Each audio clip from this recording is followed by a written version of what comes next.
My love affair with healthy habits has not always been easy. In fact, 10 years ago, I was unable to wash my face with my eyes closed.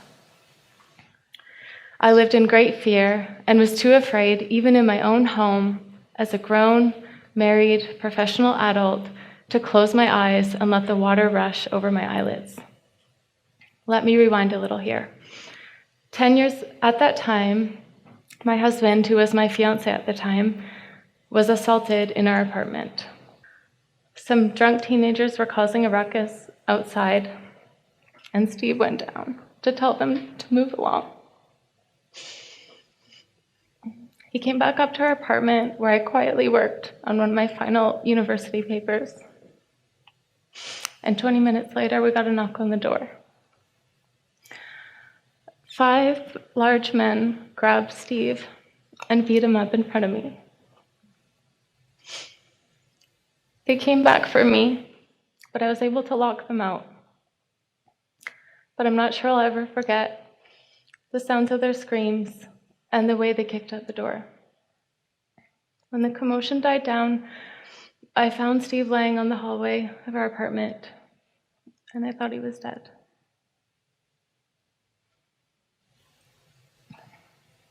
In the days that passed, I soon found out that I had post-traumatic stress disorder and extreme anxiety. I couldn't sleep, I had severe headaches, and when I did sleep, my dreams revealed the violence that I was trying to escape. I barely ate, I stopped going out in public, and I stopped closing my eyes when I washed my face. Through years of counseling, I was able to return back to my regular habits. I didn't want to, because these new habits I had formed were protecting me, or so I thought. If I kept my eyes open when I washed my face, then I would know if someone were to sneak up from behind. If I checked my blinds enough, then I would know if someone were approaching my house. These parts of me went into overdrive and worked every second of the day at protecting me, even though I wasn't in danger anymore. According to a Harvard Business Review, over 40% of our daily lives are made up of habits. A habit is described as a regular tendency or practice, something that you do often and regularly, and something sometimes that we don't think about. In other words, over half of our daily lives are made up of these subconscious patterns and actions that we aren't thinking about. Regular things that we do, like brushing our teeth or watching TV or even eating healthy, can become habits. Today I'm here to tell you that significant change can occur in your life when we focus on the small things that we do every single day. Jhansi Maxwell agrees. He writes, "You'll never change your life until you change something you do daily. The secret of your success is found in your daily routine." If habits make up 40% of our days, then I'm certain that PTSD made up 90 to 100% of my days, because that's how often I thought about my safety. I knew I had to get better, and I didn't want to live this way any longer, so I decided to start where I was at. Under the guidance of my counselor, I took the baby steps I needed to in order to change my life. I started by forcing myself to not check the blinds once they were down. This was my goal for an entire week, and sometimes I failed. I had to try again day after day, week after week. I tried not to double and triple check the locks. This took years.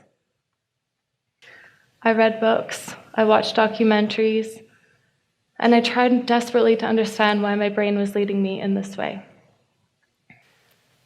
Today, these are not challenges that I face anymore. With thought and intention, I have replaced these habits with new, healthier habits. I consciously chose them, and I have become them.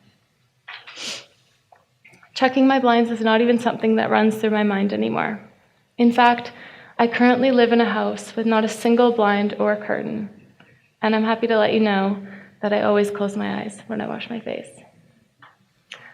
Habits have changed my life in many ways. Habits have changed my life many times. I believe that in going through tragedy and understanding failure, it has brought me to exactly where I am today. After tackling my fears, I decided to pursue my dream of teaching and living in the Middle East. It was an amazing time of growth and leadership. While there, I subconsciously spent a lot of time with my friends working on our habits. Where once I did not feel safe in my own home, I now found myself in a new home and in a new culture and in a new country. And guess what? I loved it. I felt brave and strong and was becoming the version of myself that I truly wanted to be. While there, my friends and I trained to run races. Our training included running through the streets, sometimes together and sometimes on our own. I continued to feel my bravery increasing. We ate better, we read books, and we reflected daily on the journey we were on, and my life continued to improve. So how do we begin to create these small positive changes in our lives? The first is to identify. In order to create good habits and eliminate the bad, we need to identify them. We have to take a moment and really think about our life and decide which habits we want to improve on. Charles Duhigg, in his book, The Power of Habit, talks about the habit loop. His model includes a cue, a routine, and a reward. A cue is a trigger from the environment which tells you which habit to use. Next, we have the routine, which is the action we take after we receive the cue. And finally, we have the reward, which is what we receive after we complete the habit. So in dealing with PTSD, my cue was a small sound or a thought. The routine was checking the doors and the blinds. And the reward was a false sense of safety. As you can see, this is a slippery slope, and as the cycle continues and the habits are repeated, they become more and more automatic. For this reason, rewiring habits, and in particular changing our habits, is very difficult. But Charles Duhigg writes, habits aren't destiny. They can be ignored, changed, or replaced. But it's also true that once the loop is established and a habit emerges, your brain stops fully participating in the decision-making. So unless you deliberately fight a habit, unless you find new cues and rewards, the old pattern will unfold automatically. Next, be realistic. Do you want to run a triathlon, or do you want to make your bed every morning? Both are fantastic goals, but be realistic. Start small and be specific, and keep it simple and consistent. Next, make a plan. Make a plan, create a strategy, and set yourself up for success. Write out several things that you can do each day in order to help you reach your goal. Accountability.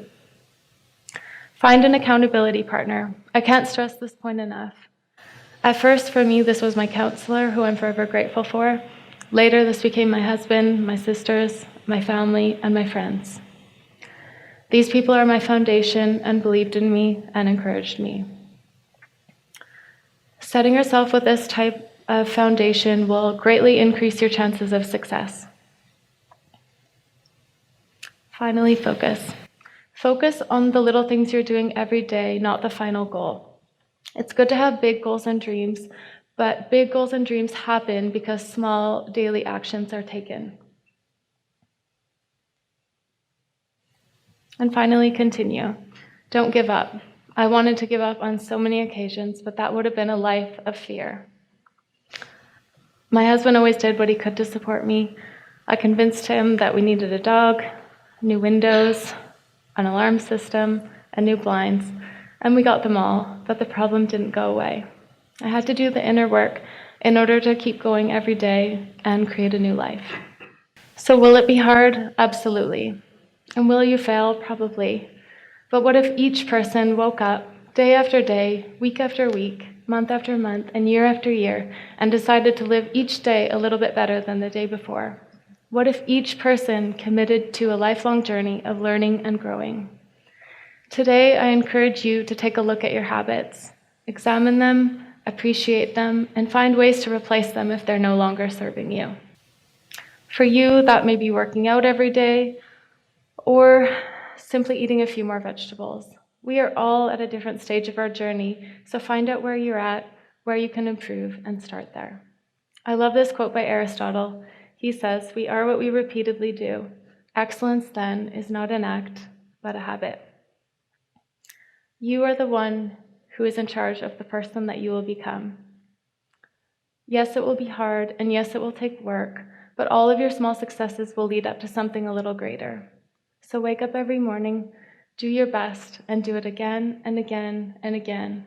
The beautiful part of this life is that we get a new day every single day. Thank you.